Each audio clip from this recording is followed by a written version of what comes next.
आशीष बताइए कौन सा शेयर है और आपको कौन सा कलर पसंद है उसके लिए? सर इसमें हरा रंग मुझे बहुत पसंद है। स्टॉक का नाम है कोल इंडिया। और ये तो काला शेयर है। सर काला हुआ करता था, अब इसमें सिर्फ हरियाली दिखती है। किसी भी टाइम फ्रेम पे देख लो, कभी भी देख लो, स्टॉक में आपको सिर्फ और सिर्फ तेजी देखने को मिलती है। और बढ़िया बात ये भी कि जिस प्रकार के डिविडेंड्स देता है अपने आप में काफ़ी आकर्षक है। अच्छा, सब जानते हैं कि पहले स्टॉक में कभी भी परफॉर्मेंस नहीं आती थी, लेकिन अब कंपनी अगर आप देखें तो हर फ्रंट पर बहुत बढ़िया कर रही है। जो कोर ऑपरेशंस है वो तो बहुत अच्छे हो ही रहे, अर्निंग्स में दिख रहा है, शेयर के भाव में दिख रहा है, और साथ में अगर आप देखें तो कंपनी अब फॉरवर्ड इंटीग्रेशन पर फोकस कर रही है। यानी इनकी जो दो सब्सिडरीज हैं ये आगे जाके पावर प्लांट लगाएंगी, तो इसकी नई शुरुआत हो रही है। कंपनी ने अपने आप को पूरा ट्रांजिशन कर लिया है। बिल्कुल, लेकिन क्वार्टर 3 में जैसे कि आपने देखा था कि सबसे बड़ा सहारा जो है ई ऑक्शन प्रीमियम से आया था, 117% के आसपास था, लेकिन क्वार्टर 4 में देखें तो ये घटकर अब सिर्फ 40% रहने की उम्मीद है। तो बड़ा चंक जो कंपनी का है वहाँ पे कमजोरी आती हुई नजर आ रही है, तो हो सकता है थोड़े ग्रोथ पे कंसर्न्स यहाँ पे देखने को मिले।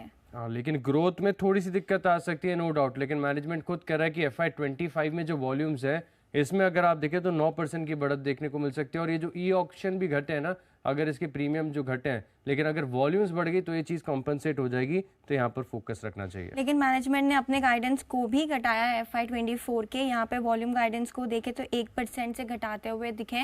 तो FY24 के तो कंसर्न्स अभी सॉर्ट आउट हुए नहीं है, FY25 तो दूर है, लेकिन जो वॉल्यूम गाइडेंस का कट आया और प्रीमियम जो ई ऑक्शन प्रीमियम है वहाँ पर भी हमने नरमी देखी है, तो दोनों का इम्पैक्ट आपको कंसोल लेवल पे देखने को मिलेगा। इतना अच्छा कारोबार है, one of a kind company है, दुनिया का सबसे बड़ा कोल माइनर है। इसकी वैल्यूएशन बताता हूँ, केवल 5 टाइम्स FY26 EV एबिटा पर मिल रहा है। और इतना बढ़ने के बाद भी, यानी तकरीबन 100% चल गया, एक साल में निफ्टी का टॉप परफॉर्मर है। इस भाव पर भी अगर आपने स्टॉक को खरीद लिया और जैसी अर्निंग्स है वैसी अर्निंग्स चलती रही, तो तकरीबन 6 से लेकर 7% की शानदार वैल्यूएशन जो यील्ड है आप लॉक कर लेंगे। लेकिन ऑलरेडी इतना चल चुका है और परफॉर्मेंस नहीं आएगी तो बहुत डिफिकल्ट हो जाएगा। जैसे कि आपने कहा एक साल में 100% से ज़्यादा चल चुका है, तो ऑलरेडी जो आगे की ग्रोथ है, लॉन्ग टर्म ग्रोथ है, जैसे कि आपने बताया, वो ऑलरेडी प्राइस में फैक्टर्ड इन हो चुकी है। तो यहाँ से हो सकता है कि अब ये हरे से ज़्यादा लाल में आपको नजर आए। लेकिन जेफरीज इस बात से बिल्कुल सहमत नहीं है, मान रहे कि हरा और गहरा होगा, और खरीदारी की राय दे रहे हैं 540 के टारगेट के लिए। लेकिन सिटी की न्यूट्रल की राय है और टारगेट देखें तो 430 रुपए का है, तो लाल ज्यादा नजर आ रहा है। ओके, लाल ज्यादा नजर आ रहा है या हरा, दोनों के तर्क काफी मजबूत थे। लड़ाई बहुत कम है आज वैसे नहीं आए। इसका मूड कम है लड़ने का ऐसा। मजा नहीं आया हमको एकदम, बिल्कुल भी ऐसा यूजुअल वाला मजा नहीं आया। आज सेक्टर एनालिस्ट खड़ा है ना सामने, इसके लिए। अच्छा, तो तुम आज फुल फॉर्म में नहीं हो? हाँ, मैं भी सोचा था। बाकी तो क्या है, अभी तक तो आशीष मैदान ही छोड़ के चले जाएगा। हाँ, तो आशीष किसकी मानी जाए फिर, मतलब सर मेरी मानी जाए। अच्छा, तुम सेक्टर एनालिस्ट इसलिए ओके। कोल इंडिया, जरा शरद जी से राय लें। शरद जी के इलाके की कंपनी है, शरद जी कोलकाता वाले हैं, ज़्यादातर कारोबार उनका कोलकाता ही हेडक्वार्टर भी है। शरद जी बताएं सर, कोल इंडिया बुल या बेर? मुश्किल सवाल है। पहले जज नहीं कर पाए आपस में लड़ाई करने के बावजूद भी।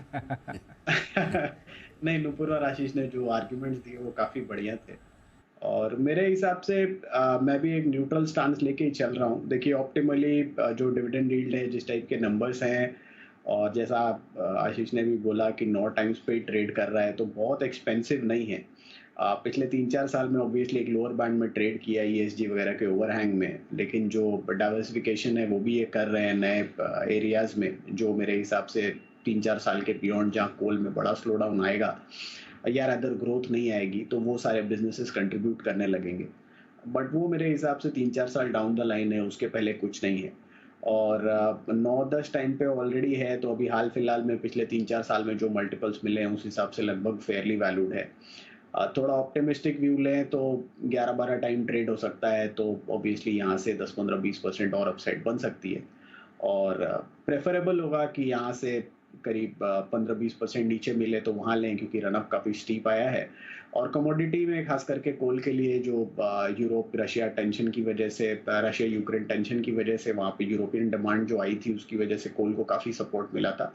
बट जिस तरीके का आपका रिन्यूएबल एनर्जी पे फोकस है, मुझे लगता है ग्रेजुअली कोल की डिमांड थोड़ी सबड्यूड रहनी चाहिए।